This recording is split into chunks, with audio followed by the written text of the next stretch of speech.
Hi, Rickeah. My name is Adam Borsay. Really thanks for your contribution to our class with your video. I really appreciate just the kind of insights you gave from your experience with Florida, what you saw was being common as far as violations. I did see, I'm from Ohio, I did see some of the sexual, I saw a lot more of like the insurance money issues than sexual relation issues. And that was just because it could just be a random selection that I had, because I've heard it's usually the more common issue. And I don't know if you mentioned this, but ACA A.5.A talks about just how that's just a no-go, and I can understand why. If you have counselors who are engaging that kind of relationship, that needs to be a revocation of their license, I would argue right away.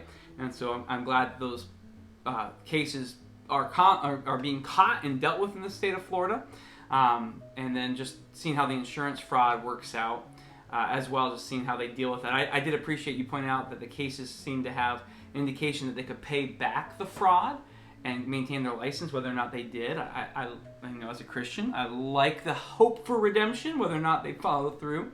And that also made me really encouraged when you mentioned that there are, in the state of Florida, there's a variety of impairment programs, that if a counselor is found to be impaired, and it isn't just let's throw the book and we're done with throw the book at them and we're done, but instead saying how do we help this person recover so that they can be a counselor again. And I think that's helpful, because if you're a counselor struggling with impairment, knowing that there is an opportunity for you to fix the issue makes you more likely to tell someone if you have an issue, instead of hiding because you're worried about the consequences. And you asked the questions like, I don't know how you would find out or know if someone's impaired, if it's not obvious, if it's maybe something internal.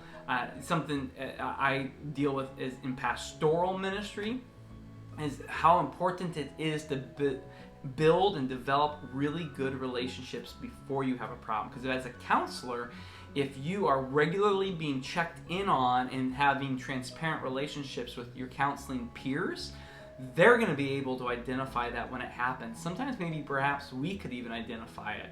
And so having good working relationships with peers, I think, would be a key component to protecting us from falling too much into an impaired issue, especially with mental health, which can be very common for counselors because you're carrying so much emotional baggage as you try to serve clients. So we really appreciate your contribution. Hope you're enjoying the class. Good luck.